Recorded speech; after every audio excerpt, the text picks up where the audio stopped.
We are live now. Welcome to middle education. तो कैसे हैं आप सब। लीजिए अब आपके सामने कक्षा 9वीं विज्ञान विषय का एक ऐसा मॉडल क्वेश्चन पेपर लेकर के आ चुका हूं जहां से बहुत सारे क्वेश्चंस आपके एग्जाम में हूबहू देखने को मिलेगा।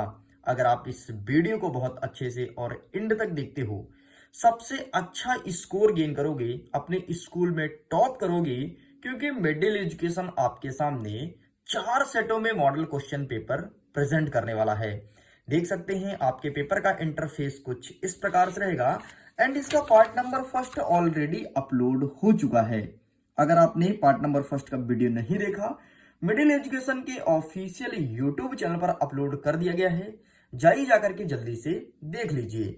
अब इस वीडियो में कवर करेंगे पार्ट नंबर सेकंड, जिसमें प्रश्न क्रमांक 6 से लेकर के आगे के क्वेश्चंस को कवर करने वाले हैं। हमारा प्रश्न क्रमांक 6 कह रहा है कि किसी भी पदार्थ की अवस्था परिवर्तन के दौरान तापमान स्थिर क्यों रहता है। तो सिंपल सा इसका आंसर लिखना है कि किसी भी पदार्थ की अवस्था परिवर्तन के दौरान तापमान स्थिर रहता है क्योंकि एक नियत तापमान के बाद दी गई ऊष्मा उस पदार्थ की अवस्था परिवर्तन में उपयोग की जाती है। बस इतना लिख करके आपको कंप्लीट करना है। आगे बढ़ते हैं नेक्स्ट। इसी के अथवा में कहता है कि वायुमंडल में गैसों के द्रव में परिवर्तित करने के लिए कोई एक विधि बताना है। मतलब गैस को कन्वर्ट करना है, किसमें, गैस को द्रव में बदलना है, तो इसके लिए कोई एक विधि हमें बताना है। तो सिंपल सा इसका आंसर ये रहा आपके सामने। देखिए, वायुमंडलीय गैसों को द्रवित करने के लिए उन्हें अत्यंत कम ताप पर संपीड़ित किया जाता है।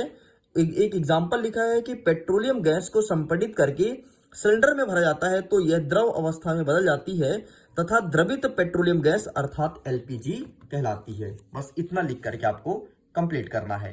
हमारा प्रश्न क्रमांक 7 कह रहा है ठोस की अपेक्षा द्रवों में विसरण की दर अधिक होती है, क्यों।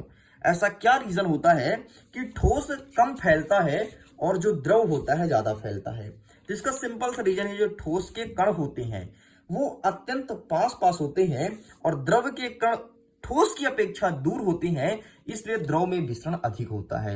लेकिन इसके साथ एक और चीज याद रखिएगा कि सबसे अधिक विसरण गैसों में होता है। गैस के जितने भी कण होते हैं बहुत तीव्र गति से बहुत दूर दूर तक फैलते हैं। अच्छा, इसका आंसर मैं दिखा देता हूं ताकि आप लोग अपने एग्जाम में लिख पाएं। देखिए, लिखेंगे द्रव अवस्था में पदार्थ के कण स्वतंत्र रूप से होते हैं इस प्रकार से, इसलिए द्रव में विसरण अधिक होता है। लेकिन ये सब मत लिखना, जो मैं समझाया हूं आप चुपचाप वही लिख करके चले आना।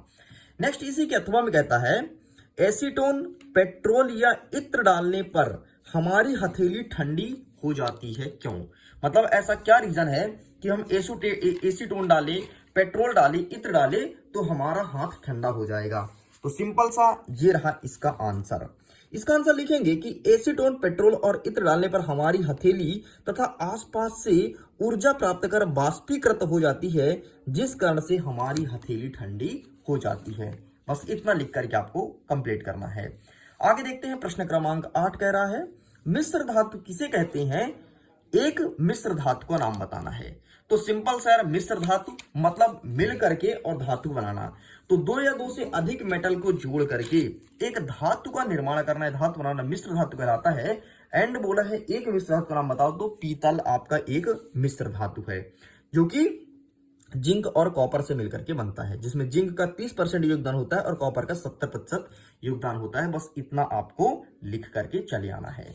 चलिए साइड करते हैं। नेक्स्ट आगे बढ़ते हैं। इसी के अथवा में कहता है दूध में से क्रीम का पृथक्करण कैसे करते हैं।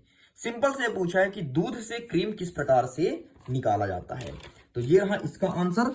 दूध से क्रीम को पृथक करने के लिए एक विधि होता है अपकेंद्रण विधि, जिसकी मदद से हम दूध से क्रीम को अलग करते हैं। अब देखो अपकेंद्रण विधि करता क्या है। अरे मथनी देखी होगी यार। तो सिंपल सा, जैसे ये मैंने मथनी रखा, ठीक है, तो मथनी क्या करेगा, जो नीचे का दूध होता है उसे ऊपर उठाता है और जो ऊपर का दूध होता है उसे नीचे दबाता है। इसे कहते हैं अपकेंद्रण विधि। और आप वॉशिंग मशीन देखे होंगे, वॉशिंग मशीन जिसमें कपड़े साफ हो जाता है, इसमें जो बल लगता है ना, बाहर की ओर बल लगता है, अंदर की ओर बल नहीं लगता। अगर अंदर की ओर बल लगता तो आपके कपड़े फट जाते। तो इस चीज को ध्यान रखना कि दूध से क्रीम को अलग करने के लिए अपकेंद्रण विधि का उपयोग किया जाता है। हमारा 9वां नंबर कहता है कि समस्थानिक किसे कहते हैं, एक एग्जाम्पल दीजिए। देखो नाम से स्पष्ट है, समस्थानिक। स्थानिक मतलब होता है स्थान और सम मतलब होता है समान।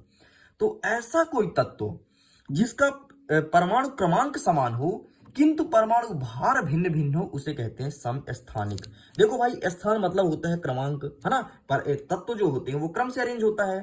तो याद रखिएगा कि ऐसा कोई तत्व जिसका परमाणु क्रमांक समान हो और परमाणु भार भिन्न भिन्न हो उसे समस्थानिक कहते हैं। एक इसका एग्जाम्पल पूछा है, तो इसका एक अच्छा एग्जाम्पल हो जाएगा आपका हाइड्रोजन के 3 समस्थानिक होते हैं, प्रोटियम, ड्यूटेरियम और ट्राइटियम। बस इतना आपको लिखना है, बाकी मैं यहां पर दिखा देता हूं।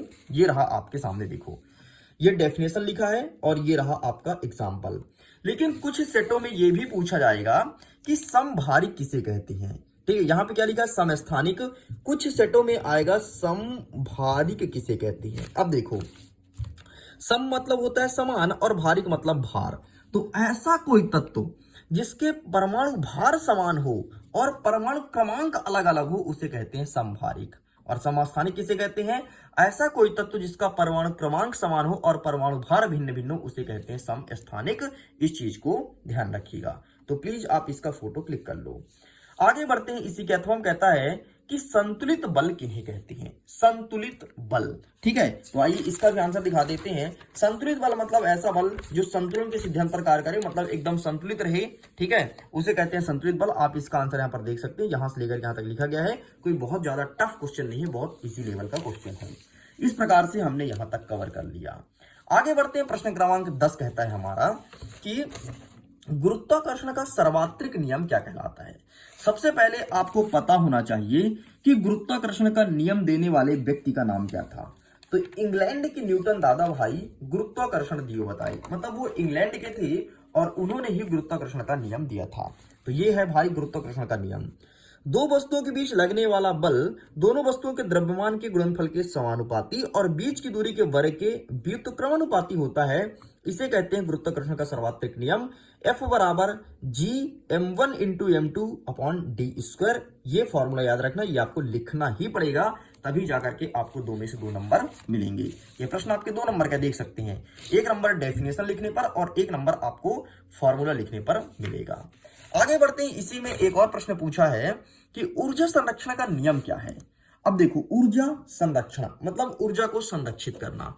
तो ऊर्जा संरक्षण का नियम कहता है कि ऊर्जा को ना तो हम उत्पन्न कर सकते, ना तो नष्ट कर सकते, बल्कि एक रूप से दूसरे रूप में परिवर्तित कर सकते हैं। यही कहलाता है ऊर्जा संरक्षण का नियम, और इसे हम द्रव्यमान संरक्षण के नियम के नाम से भी जानते हैं। एंड ये रहा इसका आंसर। ठीक, देखिए ऊर्जा का नियम कहता है ऊर्जा को ना तो उत्पन्न कर सकते, ना तो नष्ट कर सकते, बल्कि एक रूप से दूसरे में परिवर्तित कर सकते हैं। बस ये आपको लिखना है। आसान भाषा में समझा दिया हूं, जो मैं समझाया हूं वही लिखो, एग्जाम में बेहतर स्कोर गेन करोगे। चलिए स्टूडेंट्स, नेक्स्ट पेज हम ओपन करते हैं, आगे क्वेश्चंस को कवर करते हैं। प्रश्न क्रमांक हमारा 11 कह रहा है कि ग्रहों की गति संबंधी केपलर का नियम बताना है। क्या कहता है केपलर का नियम। देखो भाई, सबसे पहले केपलर नामक साइंटिस्ट ने बताया था कि ग्रह किस प्रकार से गति करते हैं, एंड ये रहा इसके नियम।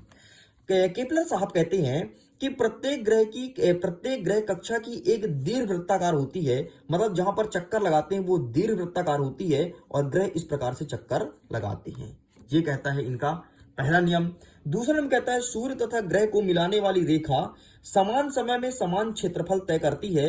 इस प्रकार से यदि ए से बी तक गति करने में सी का समय लगता है, मतलब अगर ए से लेकर बी तक जाती है तो सी समय लगता है, मतलब कुछ समय लगता है। केपलर ने कुछ इस प्रकार से बताया था। तो आपको सिंपल सा पहला वाला नियम याद रखना और आप याद कर लो तीसरा नियम। ठीक है, दूसरे भी कठिन लगे, मतलब जो कठिन लगे वो छोड़ दो। 3 नियम में से 2 नियम आपको पता ही होना चाहिए, 2 कम से कम लिख करके आना है। हमारा तीसरा नियम कहता है सूर्य से किसी ग्रह की औसत दूरी r का घन उस ग्रह के सूर्य के परितः परिक्रमा काल t के वर्ग के अनुक्रमानुपाती होता है। और अथवा में कहता है कि r² बटे t² स्थिरांक। बस इतना लिख करके आपको कंप्लीट करना है। चलिए जी आगे बढ़ते हैं। इसी के अथवा में कहता है कि गतिज ऊर्जा ज्ञात करने का सूत्र व्युत्पत्ति कीजिए, मतलब किस प्रकार से गतिज ऊर्जा ज्ञात करेंगे। तो ये रहा भाई साहब गतिज ऊर्जा ज्ञात करने का सूत्र। 1 सेकंड आपके सामने मैं दिखा देता हूं। ये रहा, इस प्रकार से आपको गतिज ऊर्जा फाइंड करना है। पूरा का पूरा आप इसका स्क्रीनशॉट ले सकते हैं, काफी लॉन्ग है और बढ़िया एकदम आसान भाषा में लिख करके चले आइएगा। अंतिम इसका चीज जरूर याद रखना कि अंतिम में क्या बनेगा। तो v वेग से चल रही m द्रव्यमान की वस्तु की गतिज ऊर्जा 1/2 mv का स्क्वायर बनेगा। इस चीज को ध्यान रखना, एग्जाम के लिए बहुत ज्यादा इंपॉर्टेंट है। ओके स्टूडेंट, चलिए इसे साइड करते हैं। नेक्स्ट कहता है हमारा 12वां नंबर, तंत्रिका तंत्र का नामांकित चित्र बनाना है। हमें बताना है कि तंत्रिका तंत्र किस प्रकार से बनता है। तो इसका चित्र मैं दिखा देता हूं। एग्जाम पॉइंट ऑफ व्यू से बहुत ज्यादा इंपॉर्टेंट है, इस चीज को ध्यान रखना एंड अच्छे से इसे पढ़ लेना। अब देखो, कुछ सेटों में आएगा न्यूरॉन का चित्र बनाओ, कुछ सेटों में आएगा तंत्रिका तंत्र। तो कोई भी हो, आपको यही देख करके जाना है, यही अच्छे से चित्र देखना है और अच्छे से खूब प्रैक्टिस कर लो। एग्जाम में 100% मार्किंग होगी। प्रीवियस ईयर में भी एक सभी क्वेश्चंस पूछे जा चुके हैं। आगे कहता है अथवा में दूरी और विस्थापन में अंतर लिखिए। तो ये मैं देता हूं आप लोग के लिए होमवर्क। इसका आंसर अटेंड जरूर करना, मुझे व्हाट्सएप में साझा भी करना।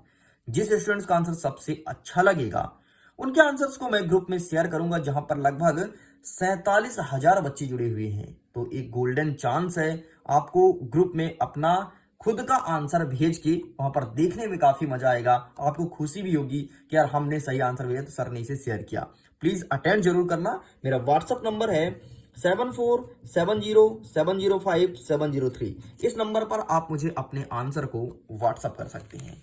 आगे बढ़ते 13वां नंबर कहता है कि निम्नलिखित तापमान को सेल्सियस में कन्वर्ट करना है। मतलब ये है केल्विन में एंड इसे डिग्री सेल्सियस में बताना है। यहां पर लिखा है 273 और 573 केल्विन। अब देखो भाई साहब, वैसे तो आपकी किताब में जब मैंने आंसर को फाइंड किया तो यहां पर एक जगह मिला है, ये देखो 273 एक नहीं लिखा है, 573 मिला है। तो सिंपल सा 573 केल्विन को आप 273 से घटा दो, जो आए वो डिग्री सेल्सियस हो जाएगा। तो यहां पर आया भाई 300।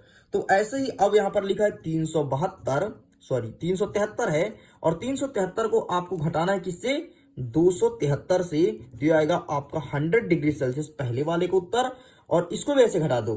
तो यहां पर है आपका 573 घटाएंगे 273 में से, ये आएगा आपका 300 डिग्री सेल्सियस। ये हो जाएगा आपके दूसरे वाले का आंसर। बस इतना आपको लिखना था। आगे बढ़ते हैं। इसी का अथवा कहता है कि धातु और अधातु में दो अंतर बताइए। तो सबसे पहले तुम कहानी के तौर पर सुन लो। जो धातु होता है ना, इसमें आवाज आती है। जब भी कोई धातु को तुम पटकोगे, जैसे तो पेंसिल है तो धातु नहीं दे, कोई आवाज नहीं आई है। लेकिन अभी सुनना, ये देखो आवाज आई। मतलब मैंने जो कैमरा की स्टैंड है उसमें ठोका तो देखो ये आवाज आई। तो धातु में आवाज आती है और अधातु में कोई आवाज नहीं आती। धातु में धात्विक चमक होता है, वो अपने आप में एक चमक दिखाता है धातु, लेकिन अधातु में कोई धात्विक चमक नहीं होता है। बस इतना आपको लिखना है। तो लीजिए स्टूडेंट्स, इसका भी आंसर मैं दिखा देता हूं ताकि आप इसका भी स्क्रीनशॉट ले सकें। वीडियो कैसा लगा? वीडियो आप हमें कमेंट सेक्शन में लिख करके बता सकते हैं। और अब आगे क्या कंटेंट चाहिए यही बता देना। ये आपके सामने सेट नंबर ए है, जल्द ही अदर सेट भी आपके सामने लेकर के आऊंगा एंड जल्दी कवर करेंगे अब प्रश्न क्रमांक 14 से लेकर के आगे क्वेश्चंस को नेक्स्ट पार्ट में, जो कि पार्ट नंबर 3 होगा। वीडियो पसंद आए तो वीडियो को लाइक करिए, अपने दोस्तों के साथ शेयर कीजिएगा। पहली बार है चैनल को सब्सक्राइब करना, क्लास 10 के लिए काफी हेल्पफुल होगा मिडिल एजुकेशन। सो स्टूडेंट्स, जल्दी मिलते हैं पार्ट नंबर 3 के साथ। और पीडीएफ को डाउनलोड करना है, लिंक डिस्क्रिप्शन बॉक्स में दिया गया है, जाइए जाकर के अपने इससे पीडीएफ को डाउनलोड कीजिए। Bye bye.